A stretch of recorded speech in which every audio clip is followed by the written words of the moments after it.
नमस्कार. Paul Brunton लिखित आध्यात्मिक भारताचा रहस्यमय शोध या पुस्तकाचा अनुवाद आपण वाचत आहोत. आज आपण 7व्या प्रकरणाला सुरुवात करतो आहोत. प्रकरण 7, मौनी बाबा. माझ्या अहवालाच्या काळानुसार केलेल्या क्रमवार नोंदणीचा थोडा भंग करून मला एखाद्या आठवड्याने काळप्रवाहात मागे जाता आलं तरच मला एका रंजक भेटीची नोंद इथे करता येईल.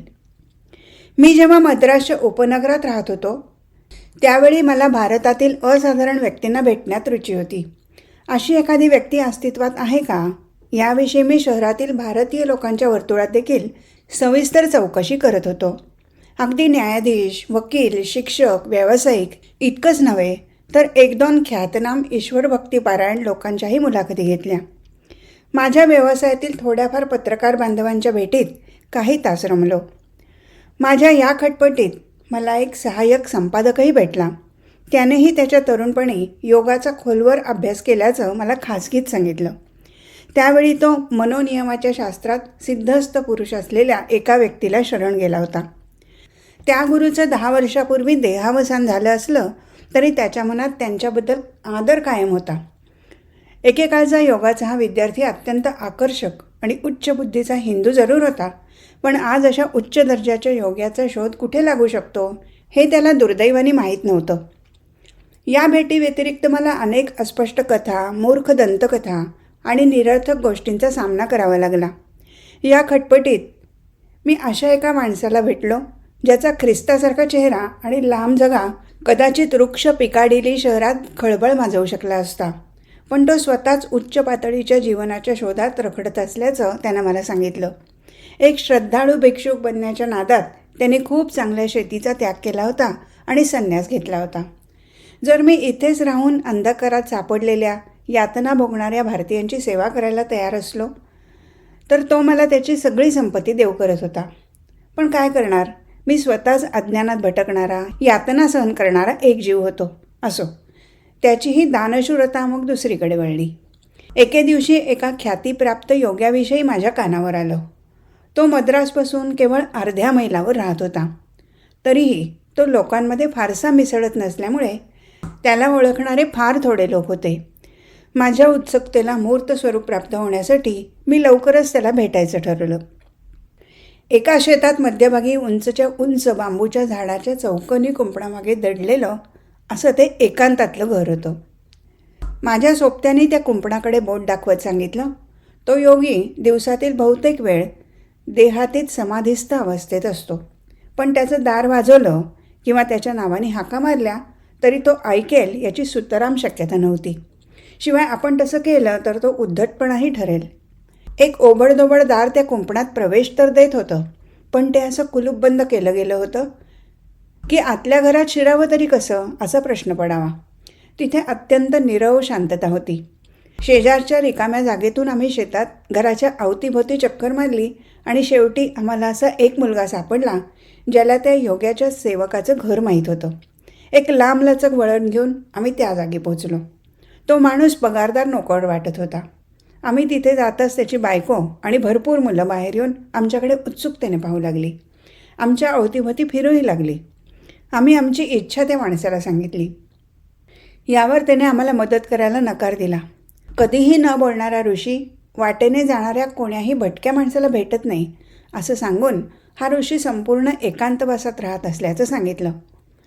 तो आपला दिवस खोल ध्यानधारणेत घालवत असतो आणि त्याच्या एकांताचा भंग करण्याची परवानगी अशा कोणाही फुटकळ व्यक्तींना दिल्यास तो खूप दुखावला जाऊ शकतो. आपल्या नकाराचं त्याने अधिक स्पष्टीकरण दिलं. त्या नियमाच्या बाबतीत माझा अपवाद वगळला जावा अशी मी त्या नोकराला विनंती केली, पण तो ठाम होता. आता मात्र माझ्यासोबत आलेल्या मित्राने त्याला धाक दाखवणं गरजेचं झालं होतं. तू जर आम्हाला पुढे प्रवेश दिला नाहीस तर सरकारी पातळीवर हस्तक्षेप करावा लागेल अशी भीती त्याला घालणाऱ्या माझ्या मित्राला मी काहीही न बोलणं म्हणजे त्याला बेकायदा प्रोत्साहनच देत होतो. म्हणूनच आमच्या दोघांच्या नजरा परस्परांना भेटताच आम्ही डोळे मिचकावले. त्या धमकीमुळे खूप वाद रंगला, पण त्या धमकीला मी मोठ्या बक्षिसाची लालूच जोडली. त्यावर तो नोकर हो नाही करत, नाराजी नका होईना, पण कसा बसा तयार झाला. तो चावी काढत असताना माझा सोबती म्हणाला, हा माणूस पगारदार नोकर आहे हे उघडच दिसत आहे. त्या साधूचा व्यक्तिगत शिष्य असता तर तो ना धमकीला बदला असता ना पैशाच्या लाचेला बळी पडला असता. आम्ही पुन्हा त्या कुंपणाच्या दाराशी गेलो. ते प्रचंड कुलूप उघडलं गेलं. आम्हाला त्या नोकरांनी सांगितलं, त्या साधूच्या मालकीच्या वस्तू इतक्या थोड्या आहेत की त्यात चावीचा समावेश होत नाही.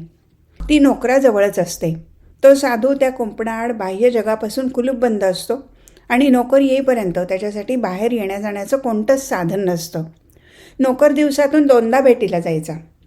आम्हाला पुढे असंही कळलं की साधू दिवसभर ध्यानस्थ असतो, पण संध्याकाळी तो काही फळं, काहीतरी गोड आणि कपभर दूध घेतो. तरीही अशा अनेक संध्याकाळी असतात जेव्हा त्याने अन्नाला स्पर्शही केलेला नसतो. काही वेळा रात्रीच्या अंधारात साधू आपल्या निवासाबाहेर पडतो. तरीही त्या शेतीभोवती थोडी चक्कर मारणं एवढाच त्याचा व्यायाम असतो. आम्ही कुंपण ओलांडून एका आधुनिक टुमदार बंगलीपाशी आलो. ती इमारत भरीव दगडी शिळा आणि रंगवलेल्या लाकडी खांबांनी बनवलेली होती. त्या नोकरांनी आणखीन एक चावी काढली आणि दुसरं अवजड दार उघडलं. मी एवढ्या कुलपांच्या बंदोबस्ताविषयी आश्चर्य व्यक्त केलं, कारण त्या नोकरांनी सांगितलं नव्हतं का की त्या साधूपाशी त्याच्या मालकीच्या वस्तू फार थोड्या आहेत. यावर त्या माणसाने आम्हाला खुलासेवार कथा ऐकवली. काही वर्षापूर्वी तो मौनी साधू त्या बंगलीत कोणत्याच कुलपाच्या रक्षणाविना किंवा कुंपणाचं मुख्य दार बंद न करता राहत होता. पण एका दुर्दैवी दिवशी दारू प्यायलेला माणूस तिथे आला आणि त्याने त्या साधूच्या रक्षणहीन स्थितीचा फायदा घेत त्याच्यावर हल्ला चढवला. त्या दारुण्याने साधूची दाढी ओढली, त्याला काठीने मारहाण केली आणि घाणेरड्या शिव्याही दिल्या. नेमकी त्याच वेळी काही तरुण मंडळी शेतात खेळण्यासाठी आली होती आणि मारहाणीच्या आवाजामुळे त्यांचं लक्ष तिकडे वेधलं गेलं. त्याने त्या बंगलीत प्रवेश केला आणि साधूला त्या हल्लेखोरापासून वाचवलं. त्यांच्यापैकी एकाने धावत जाऊन आजूबाजूला राहणाऱ्या लोकांना काय घडलं याची बातमी दिली. भारतीय प्रथेनुसार उत्तेजित लोकांचा एक समूह गोळा झाला आणि त्यांनी एकांतवासी पवित्र साधूवर हात उचलण्याची हिंमत करणाऱ्या त्या दारुड्याला बेदम चोपून काढलं. अशा भेकड माणसाच्या बाबतीत जमावानी कायदा आपल्या हातात घेऊन त्याला शिक्षा करण्याची शक्यताच जास्त असते. हे सगळं घडत असताना त्या धीरोदात्त साधूने आपली नेहमीची सहनशीलता आणि शांतपणा धारण केला होता. आता त्याने या मामल्यात हस्तक्षेप केला आणि लेखी संदेश दिला. तुम्ही जर या माणसाला मारलं तर ते मलाच मारल्यासारखं होईल. त्याला जाऊ द्या, कारण मी त्याला क्षमा केली आहे. त्या साधूचे शब्द म्हणजे अलिखित कायदाच होता. त्यामुळे त्याच्या विनंतीला नाईलाजाने का होईना पण मान दिला गेला आणि बदमाश माणसाला सोडून दिलं गेलं. नोकराने खोलीत डोकावून पाहिलं आणि आम्हाला संपूर्णपणे शांतता पाळण्याची सूचना दिली, कारण साधू ध्यानस्थ अवस्थेत होता. भारतीय कठोर रूढीने सांगितल्यानुसार मी माझे बूट काढून समोरच्या वरंड्यात ठेवले. बुटाची लेस सैल करण्यासाठी जेव्हा मी खाली वाकलो तेव्हा माझी नजर भिंतीत जडवलेल्या एका सपाट दगडावर पडली. त्यावर तमिळ भाषेत लिहिलेलं होतं, कधीही न बोलणाऱ्या साधूचे निवासस्थान. अर्थात हा अर्थ मला माझ्या सोबत्यांनीच सांगितला. आम्ही त्या एका खोलीच्या बंगलीत प्रवेश केला. ती उंच मोठं छत असलेली आणि काटेकोरपणे स्वच्छ केलेली होती. जमिनीवर मध्यभागी साधारण 1 फूट उंचीचा संगमरवरी ओटा होता. त्याच्यावर उंची पर्शियन गालीचा अंथरलेला होता. त्यावर त्या मौन साधूची मूर्ती ध्यानस्थ बसलेली होती. त्या साधूचं व्यक्तिमत्व अत्यंत देखणं होतं. त्याची त्वचा काळसर तपकिरी रंगाची होती. शरीर अत्यंत सरळ आणि एका विशिष्ट शारीरिक स्थितीत स्थिरावलेलं होतं. ते योगाचं एक आसन होतं हे मला लगेच ओळखता आलं, कारण ब्राह्मानी मला ते करून दाखवलं होतं. डावा पाय वळवून मागे घेतल्यामुळे पाऊल शरीराच्या बैठकीखाली आलं होतं. उजवा पाय डाव्या मांडीशी आलेला. साधूची मान, पाठ आणि डोकं एका सरळ रेषेत होतं. त्याच्या दाट केसांच्या काळ्या बटा खांद्यावर उडत होत्या. अनवुटीवर काळीभोर दाढी पसरली होती. हात गुडघ्यावर ठेवलेले होते. प्रमाणबद्ध शरीर आणि लवचिक स्नायू असलेला हा साधू एकंदरीत निरोगी स्थितीत होता. त्याने फक्त एक लुंगी घातलेली होती. जीवनावर विजय मिळवल्याचं स्मित करणाऱ्या माणसासारखे त्याच्या चेहऱ्यावरचे भाव तत्काळ माझ्या स्मृतिमंजुषेमध्ये नोंदवले गेले. आम्ही दुर्बल मर्त्य मानव इच्छेने वा अनिच्छेने ज्या क्षणभंगुरता बाळगतो त्याच्यावर त्याने विजय मिळवला होता असं त्याचा चेहरा सांगत होता. त्याचे ओठ जणू स्मितासाठी रुंदावले होते. नाक ग्रीक लोकांसारखं सरळ आणि छोटं होतं. डोळे सत्ताड उघडे होते. स्थिर नजरेने डोळ्याच्या पापण्यांची एकदाही उघडझाप न करता तो समोर पाहत होता. तो माणूस एखाद्या कोरीव शिल्पासारखा बसला होता, शांत, निश्चल. तो मौन साधू देहातीत गहन चिंतनात गढला असल्याचं माझ्या सोबत्याने सांगितलं. या स्थितीत त्याच्या शारीरिक अवयवांचं कार्य तात्पुरतं तहकूब केलं जातं आणि त्याला आपल्या भोवतालच्या एकंदर परिस्थितीची जाणीव नसते. मी त्या साधूचं बारकाईने निरीक्षण केलं, पण तो कोणत्याही मूर्छित अवस्थेत नव्हता हे निश्चित. मिनिटाचे तास झाले, पण तरीही तो निश्चल होता. त्या संपूर्ण वेळात त्याची पापणी अजिबातच लावली नव्हती आणि हीच गोष्ट मला जास्त प्रभावित करणारी ठरली. मी यापूर्वी असा माणूस कधीच पाहिला नव्हता जो 2 तास स्तब्ध राहून दृष्टी स्थिर करून पापणी न हलवता बसू शकतो. हळूहळू मला असा निष्कर्ष काढणं भाग पडलं की त्या तपस्व्याचे डोळे जरी उघडे असले तरी ते काही पाहत नव्हते. त्याचं मन जर जागृत असेल तर ते या पार्थिव जगासाठी नव्हतं.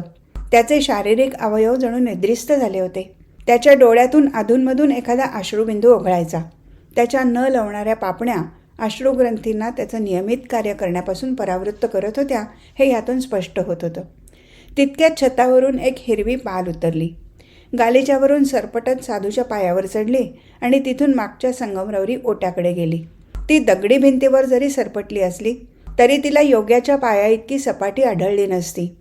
त्याच्या चेहऱ्यावर सारख्या माशा बसत होत्या आणि त्या त्याच्या तपकिरी त्वचेवरून प्रवासही करत होत्या, पण त्यांना त्या योग्याच्या स्नायूचा कोणताही प्रतिसाद मिळत नव्हता. एखाद्या जस्ताच्या धातूच्या पुतळ्यावर बसल्यासारखं त्यांना वाटत असावं. मी त्या आकृतीच्या श्वासोश्वासाचा अभ्यास केला. तो अत्यंत सावकाश सुरू होता, जवळजवळ न जाणवण्या इतका, ऐकू न येण्या इतका, तरीही नियमित होता. हा मंद श्वास साधूचं शरीर अजूनही सजीव असल्याचं एकमेव चिन्ह होतं. आम्ही वाट पाहत बसलेलो असताना यावेळेचा सदुपयोग करून या प्रभावशाली आकृतीचे 1-2 फोटो काढून घ्यावेत असा मी विचार केला. माझा कॅमेरा कातडी आवरणातून बाहेर काढून बसलेल्या जागेवरूनच त्याच्यावर केंद्रित केला. खोलीतील प्रकाश फोटोसाठी फारसा चांगला नसल्यामुळे मी 2-3 फोटोज घेतले. घड्याळात पाहिलं 2 तास उलटून गेले होते. तो योगी आपल्या प्रदीर्घ समाधीतून जागा होण्याचं चिन्ह दिसत नव्हतं. त्याच्या देहाचा रेखीवपणा उल्लेखनीय होता. या माणसाची मुलाखत घेण्याचा माझा उद्देश पूर्ण करण्यासाठी दिवसभर वाट पाहायची माझी तयारी होती. पण त्या नोकराने आमच्याजवळ येऊन कानात कुजबुजत अजून वाट पाहण्यात काही अर्थ नसून त्यातून काहीच निष्पन्न होणार नसल्याचं सांगितलं. आम्ही 1-2 दिवसानंतर पुन्हा आलो तर कदाचित नशीब आम्हाला साथ देऊ शकेल अशी आशा त्याने दाखवली. पण तरीही त्याबद्दल तो पूर्णतः खात्री द्यायला तयार नव्हता. तात्पुरतं अपयश मान्य करून आम्ही ते स्थळ सोडलं आणि आमची पावलं शहराकडे वळवली. पण त्याच्याविषयी माझी अभिरुची कमी झाली नाही, उलट ती अधिकच उत्कट झाली होती. पुढील 2 दिवसात मी त्या मौन साधूबाबत जमेल तितकी माहिती गोळा करण्याचा प्रयत्न केला. या प्रयत्नात इकडे तिकडे केलेल्या अघळपकळ संशोधनाचा समावेश होता. यात साधूच्या नोकराशी केलेली लांबलचक प्रश्नोत्तरी होती आणि एका पोलीस इन्स्पेक्टरची छोटी मुलाखतही. अशा रीतीने साधूच्या कहाणीचे विखुरलेले तुकडे एकत्र करून पुढील चित्र बनवलं. 8 वर्षापूर्वी तो मद्रास जिल्ह्यात आला. तो कोण, कुठून आला होता हे कोणालाही माहीत नव्हतं. ही बंगली ज्या शेतात होती त्याला लागून असलेल्या पडीक जमिनीच्या तुकड्यावर त्याने वास्तव्य केलं. त्याच्याबद्दलच्या चौकश प्रश्नांना तो कधीच कोणतंच उत्तर देत नसे. तो कोणाशीच बोलायचा नाही, कोणत्याही आवाजाकडे किंवा व्यक्तीकडे लक्ष द्यायचा नाही आणि अगदी जुजबी साधारण संभाषणात देखील भाग घ्यायचा नाही. आपल्या हातातील नारळाची करवंटी पुढे करून तो कधीकधी भिक्षा मागायचा. तो या बिनमालकीच्या जागेवर भोवतालच्या अनाकर्षक परिसरात महिनोन्महिने राहू लागला. सूर्याच्या जाळून टाकणाऱ्या निर्दयी किरणांची धग, धुवाधार पावसाचा मारा, धूळ आणि घाणेरडे जीवजंतू सहन करत तो तिथेच राहिला. त्याने कधीच निवारा शोधण्याचा प्रयत्न केला नाही, पण नेहमीच बाह्य परिस्थितीचा विसर पडल्यासारखा प्रसन्न असायचा. त्याच्या डोक्यावर कुठलंच छत्र नव्हतं, आच्छादन नव्हतं. शरीरावर फक्त एक छोटी लुंगी असायची. तो त्याचं योगासन कधीच बदलायचा नाही. आता मद्राससारख्या मोठ्या शहराचा बाह्य भाग अशा तपस्वीसाठी सोयीचा नव्हता, जो मोकळ्या हवेत आणि येणाऱ्या जाणाऱ्याच्या नजरेसमोर बसून दीर्घ काळासाठी आपल्या ध्यानसमाधीत बुडून जाऊ इच्छित होता. प्राचीन भारतात अशा वागण्यातून त्याला जनतेचा आदर जिंकता आला असता, पण आधुनिक योग्याला त्याची अगम्य साधना करण्यासाठी जंगलातील तुरळक जागा, वनवासातील वास्तव्य, डोंगरातील गुहा आणि त्याची एकांतवासातील खोलीच अनुकूल ठरू शकते. मग त्या विचित्र साधूने अशी गैरसोयीची जागा आपल्या ध्यानासाठी का निवडली याचा खुलासा एका दुःखद घटनेने केला. एके दिवशी काही तरुण आणि अज्ञानी गुंड लोकांचं टोळकं या योग्याच्या वाटेला गेलं आणि त्याचा छळ करू लागलं. त्याच्यावर दगडफेक करणं, धूळ उडवणं, त्याची टवाळकी करणं हा त्यांचा नित्यक्रम बनला. तो तपस्वी तरीही शांतपणे बसून असायचा आणि त्याचा चाललेला छळ धैर्याने सहन करायचा. खरं तर तो इतका धट्टाकट्टा होता की तो त्यांना चांगला धडा शिकवू शकत होता. पण त्याने कधी त्यांची साधी खरडपट्टीही काढली नाही, कारण त्याने मौनात राहण्याची शपथ घेतली होती.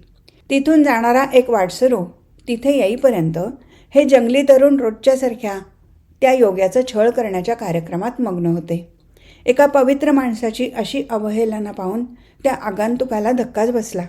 तो मद्रासला परतला आणि त्याने पोलिसांना संबंधित घटनेची माहिती देऊन त्या मूक साधूला मदत करण्याची विनंती केली.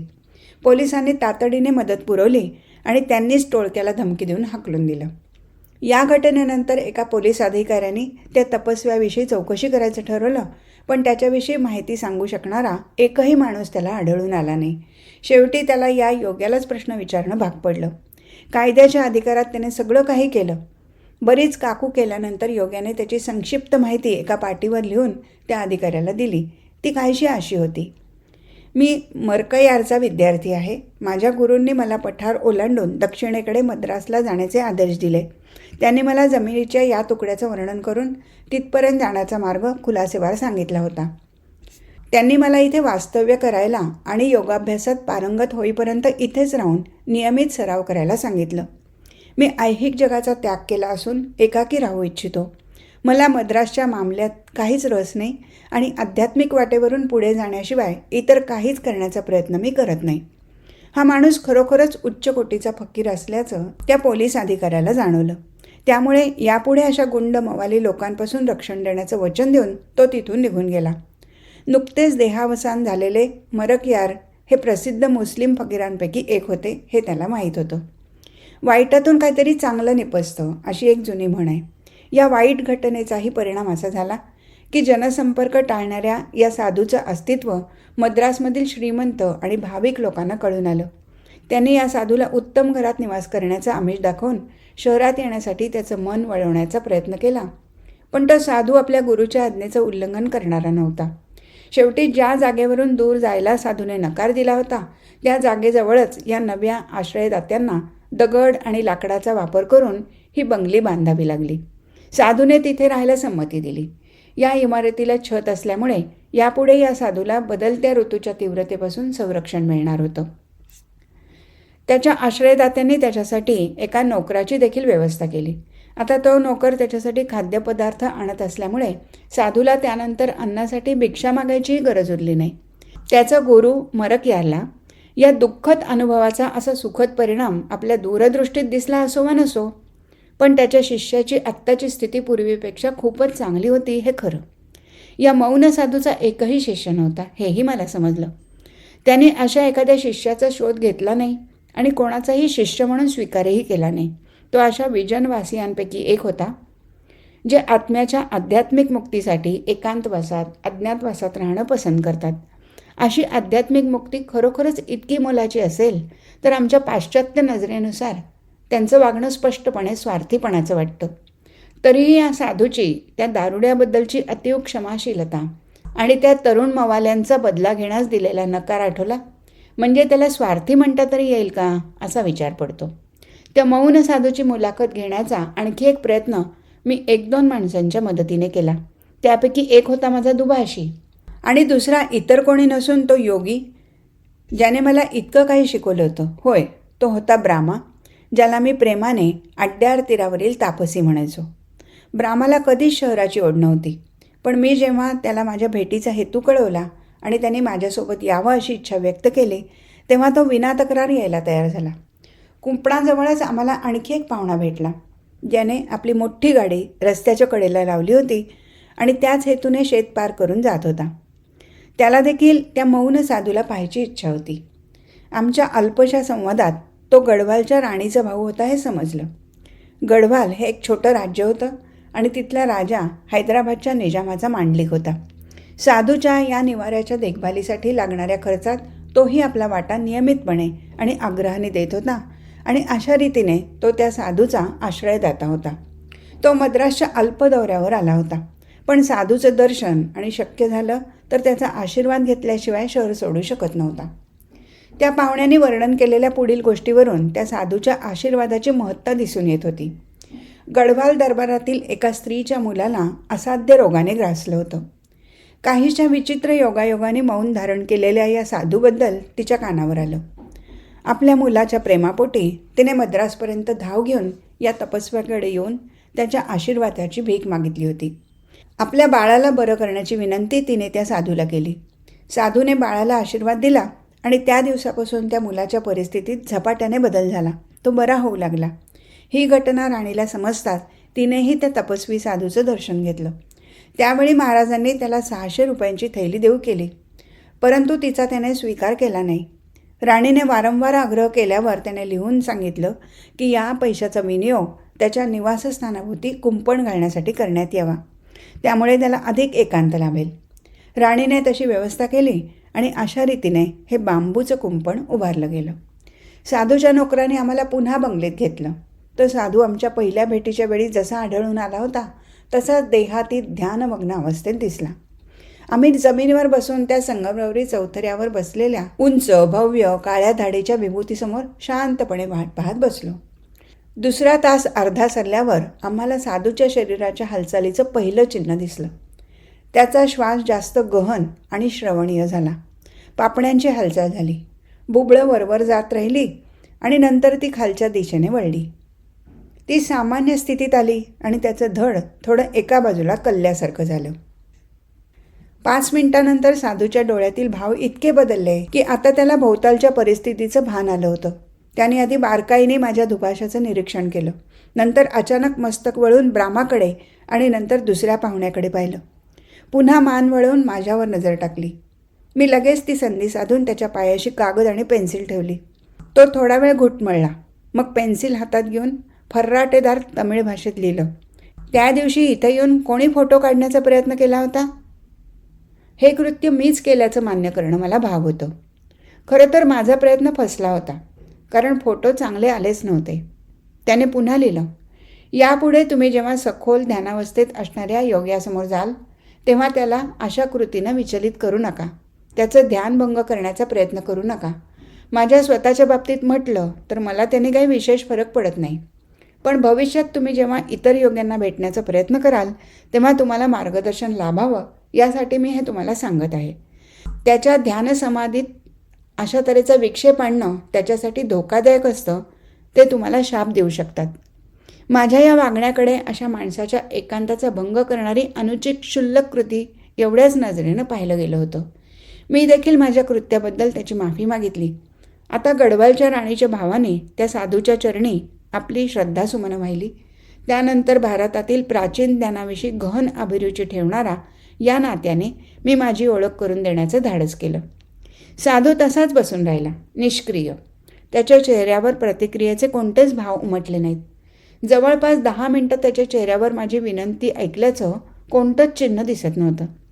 त्याचा तो निर्विकार चेहरा पाहून मी तसाच कोरा राहून जाईन की काय अशी मला भीती वाटू लागली. त्याच्या दृष्टीने भौतिकवादी पाश्चात्य अगदी थोड्याही ज्ञानप्राप्तीसाठी अपात्र असावेत. फोटो काढण्याचं माझं कृत्य न आवडून कदाचित तो मला दूर सारत असावा. एकांतवासात राहणाऱ्या जमातीच्या एकांत प्रिय सदस्यांनी माझ्यासारख्या अश्रद्ध वंशाच्या माणसासाठी आपलं ध्यानभंग करावं ही माझी अपेक्षा जरा जास्तच नाही का? हिरमोड झाल्याची भावना माझ्या मनाचा ताबा घेऊ लागली. पण मी उगाचच निराश होत होतो, कारण त्या साधूने पेन्सिलने कागदावर काहीतरी खरडलं. त्याचं लिखाण संपल्यावर मी तो कागद माझ्या दुभाषाकडे सरकवला. त्यात समजण्यासारखं काय आहे? त्याने सावकाश भाषांतर केलं. त्या लिखाणाचा अर्थ समजणं अवघड होतं. हे विश्व समस्यांनी भरलेलं आहे. मी पुन्हा संभाषणात भाग घेतला. माझी मानसिक स्वस्थता ढळू लागली. मला असा भास झाला जणू त्या योग्याच्या ओठावर हळूहळू उपहासात्मक हास्य पसरू लागलं होतं. तुम्ही स्वतःलाच समजून घेऊ शकत नाही तेव्हा ब्रह्मांडाला, विश्वाला समजून घेण्याची आशा कशी बाळगता? त्याने विचारलं. त्याने सरळ माझ्या नजरेला नजर भिडवली. त्याच्या त्या स्थिर नजरेपलीकडे काहीतरी सखोल ज्ञान आहे असं मला वाटलं. रहस्याचा असा साठा त्याच्यावर कडक पहारा ठेवून आहे. मला झालेल्या या विचित्र संवेदनाचा खुलासा मी करू शकत नाही. तरीही मी खूप गोंधळात पडलो आहे. मी पुढे फक्त एवढंच बोलू शकलो.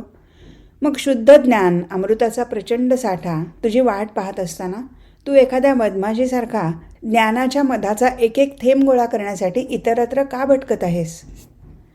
एका पौरात्य मनासाठी सगळं काही पुरेसं आहे. अशा आशयाच्या त्याच्या या उत्तराने मला शेवटी आशा दाखवून झुलवण्याचं दुःख दिलं, यात शंकाच नाही.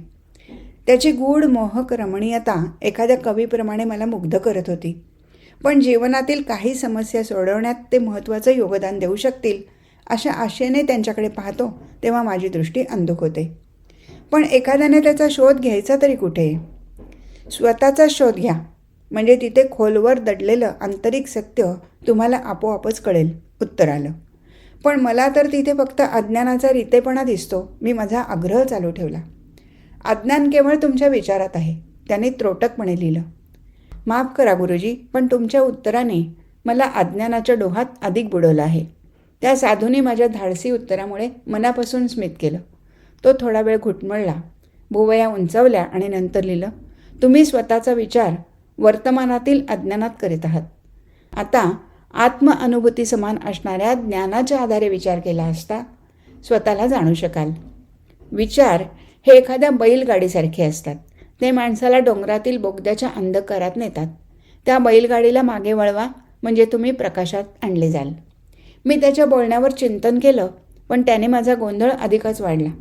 हे पाहून त्या साधूने पुन्हा कागद पेन्सिल मागवली. काही क्षण पेन्सिल तशीच धरून ठेवली आणि नंतर खुलासा केला, विचारांना अशा प्रकारे मागे वळवणं म्हणजे उच्च दर्जाचा योग. आता कळलं? माझ्या डोळ्यासमोर एक क्षीण प्रकाश किरण दिसला. मला वाटलं, या बाबींवर नीटसं चिंतन करायला पुरेसा वेळ दिला तर आम्हाला परस्परांना समजून घेता येईल. म्हणून मी हा मुद्दा आता फारसा ताणून धरायचा नाही असं ठरवलं. त्या साधूला निरखण्यात मी इतका गर्क झालो होतो की दार उघडं असल्याची संधी साधून आणखीन एक नवागत आमच्या सोबतीला आला ही गोष्ट माझ्या लक्षातच आली नव्हती. त्याच्या अस्तित्वाची जाणीव मला तेव्हा झाली जेव्हा त्याने पुढे वाकून माझ्या कानात काही विलक्षण वाक्य कुजबुजला. तो माझ्या ठीक मागे बसला होता. जेव्हा मी साधूच्या उत्तरावर गोंधळून जाऊन त्याच्यातील गूढार्थाने थोडासा हिरमुसलो होतो तेव्हा एक रहस्यमय कुजबूज माझ्या कानावर आली. तुम्ही ज्या उत्तराची वाट पाहत आहात ते तुम्हाला आमच्या गुरुकडून मिळेल. हे वाक्य उत्कृष्ट इंग्रजीत बोललं गेलं होतं. मी मान वळवून त्या आगंतुकाकडे पाहिलं. भगव्या रंगाचा, भटक्या योग्यासारखी कफनी घातलेला तो 40शीचा माणूस होता. त्याची अंगठी मजबूत होती आणि खांदे रुंद. त्याचं व्यक्तिमत्व प्रभावशाली वाटत होतं. त्याच्या नाकपुड्या पातळ होत्या, नाक उंच आणि पोपटासारखं बागदार होतं. डोळे सतत हसत असल्यासारखे दिसत होते. आपले पाय जांघेवर दुमडून तो बसला होता. आमची नजरानजर होताच त्याने रुंद स्मित केलं. पण एका अनोळखी व्यक्तीसोबत विस्कळीत संवाद साधण्याची दृष्टता मी करू शकत नव्हतो. म्हणून मी पुन्हा मान वळून माझं लक्ष समोरील साधूवर केंद्रित केलं.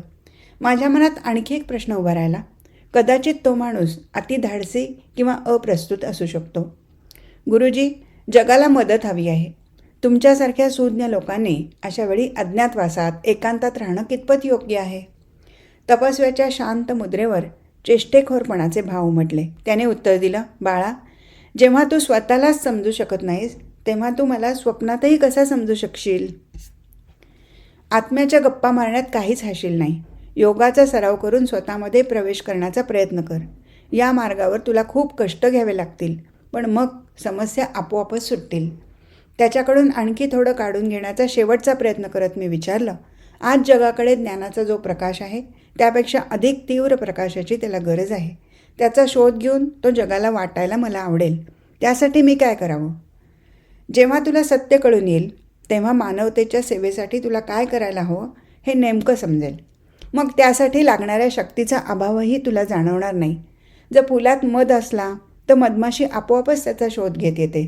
त्याचप्रमाणे माणसाजवळ आध्यात्मिक ज्ञान आणि ताकद असली तर त्याने लोकांचा शोध घेत इतरत्र फिरायची गरज नसते.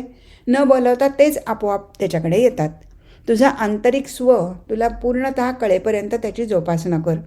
इतर कोणत्याच सूचनांची आवश्यकता नाही. ही एकमेव गोष्ट तू करायला हवी. मग त्याने आम्हाला सांगितलं त्याला पुन्हा आपली साधना करायची आहे, त्यामुळे आम्ही आमची मुलाखत आटोपती घ्यावी. मी त्याच्याकडे शेवटचा संदेश मागितला. मौन साधूने माझ्या डोक्यावरून अवकाशात नजर स्थिर केली. एका मिनिटावर त्याने कागदावर पुढील उत्तर लिहून तो माझ्याकडे सरकवला. त्याने लिहिलं, तू इथे आलास म्हणून मला खूप आनंद झाला आहे. याला मी दिलेली दीक्षा समज. त्याच्या उत्तरात व्यक्त होणारा आशय मला कळतो न कळतो तोच मला माझ्या शरीरात विलक्षण शक्तिसंचार झाल्याचं जाणवलं. तो शक्तिस्त्रोत माझ्या पाठीच्या कण्यातून वर येत माझ्या मानेला ताठ करून मेंदूत शिरला. मी असं अनुभवलं की माझी इच्छाशक्ती तिच्या परमोच्च पातळीवर पोचली आहे. स्वतःवर विजय मिळवण्याची एक गतिमान उर्मी माझ्यात जागृत होत असल्याचं मला जाणवलं. आपल्या शरीराला स्वतःमधील सखोल आदर्शांना समजून घ्यायला लावावं अशी इच्छा झाली. त्याचबरोबर मला उत्स्फूर्तपणे हेही जाणवलं की हे आदर्श म्हणजे दुसरं काही नसून माझ्या उत्कृष्ट स्वचा, माझ्या आत्म्याचा आवाज आहे. केवळ हाच आवाज मला चिरस्थायी सुख देऊ शकतो. त्या साधूकडून माझ्याकडे काही तरंग प्रक्षेपित होत आहेत, काही अदृश्य तरंग, जे इंद्रियाविना केवळ एका मनाकडून दुसऱ्या मनाकडे पाठवले जाऊ शकतात. असं करून तो माझ्यावर आपल्या कृपेचा उदारतेने वर्षाव करत असल्याची तर ही सूचना नसेल, असा एक विलक्षण विचार मनात आला. साधूचे डोळे पुन्हा अनंतात स्थिर झाले. त्याच्यातील जाणीव पुन्हा लोप पावली. तो आपल्या चिरपरिचित आसनात बसलेला असताना त्याची संपूर्ण देहयष्टी ताणली गेली. मला फक्त हे उघडपणे जाणवलं की तो त्याचं लक्ष त्याच्या आत वळवत आहे. कदाचित इथे विचारांपेक्षाही अधिक गहन खोली असेल. तो त्याच्या जाणीवेला आंतरिक सृष्टीत नेत होता, जी त्याला या बाह्य जगापेक्षा अधिक प्रिय होती. मग तो खरोखरच अस्सल योगी होता का? तो काही अशा आंतरिक गूढ संशोधनात गर्क आहे का? मला शंका येऊ लागली की हे संशोधन कदाचित मानवजातीसाठी अधिक अर्थपूर्ण असावं. कोणी सांगावं? जेव्हा आम्ही कुंपणाबाहेर पडलो तेव्हा ब्राह्मणे, आडियारच्या ऋषीने माझ्याकडे वळून शांत स्वरात सांगितलं, हा योगी उच्च अवस्थेला पोचलेला आहे, पण ते त्याचं अंतिम लक्ष्य नाही. त्याच्यापाशी अगम्य देणग्या आहेत, पण तो आपली आध्यात्मिकता अधिक परिपूर्ण करण्याच्या प्रयत्नात आहे. जरी मला आता हे दिसत आहे की तो मनोनियमनाच्या कलेत बराच पुढे गेला आहे, तरी त्याच्या अत्यंत चांगल्या शरीरयष्टीचं सगळं श्रेय शरीर नियमन योगाच्या त्याच्या प्रदीर्घ साधनेला द्यावं लागेल. मी त्याला आधीपासून ओळखतो. कधीपासून?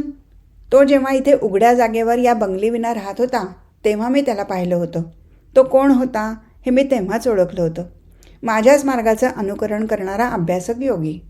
म्हणून मी तुम्हाला हेही सांगायला हवं की त्याने मला सांगितलं होतं, अर्थातच लिहून, पूर्वीच्या जीवनात तो सैन्यातील एक शिपाई होता. त्याच्या नोकरीचा कालावधी संपल्यावर तो आपल्या ऐहिक आयुष्याला थकला आणि त्याने एकांतवासाला जवळ केलं. त्याचवेळी प्रसिद्ध फकीर मरकरियारचं नाव ऐकून तो त्याला भेटला आणि त्याचा शिष्य झाला. आम्ही मुकाट्याने त्या शेतातून निघून धुळीने भरलेल्या रस्त्याला लागलो. मला त्या बंगलीत जाणवलेल्या अनपेक्षित आणि अवर्णनीय अनुभवाबद्दल मी कोणाजवळ काहीही उल्लेख केला नाही. माझ्या आतवर कुठेतरी त्या अनुभवाचे पडसाद अजूनही मला ऐकू येत होते आणि मी त्यावर अधिक चिंतन करू इच्छित होतो. त्यानंतर मी त्या साधूला कधीच भेटलो नाही. मी त्याच्या एकांत जीवनाचा भंग करावा अशी त्याचीही इच्छा नव्हती आणि मी त्याच्या इच्छेला मान द्यायलाच हवा होता. मी त्याला त्याच्या एकाकी ध्यानसाधनेत एकांताच्या अभेद्य आवारात सोडून दिलं. त्याला स्वतःचा संप्रदाय स्थापन करायचा नव्हता, तसंच अनुयायी शिष्य गोळा करायचे नव्हते. अधिक खोलवर न शिरता या जीवनातून निघून जाण्याशिवाय अधिक काही त्याची महत्त्वाकांक्षा नाही असं दिसून येत होतं. मला त्यांनी जे काय आधीच सांगितलं होतं त्याविषयी त्याला अधिक काही सांगायचंही नव्हतं. आम्हा पाश्चात्यांसारखं केवळ बोलायचं म्हणून संवादाची कलाही तो वापरत नव्हता.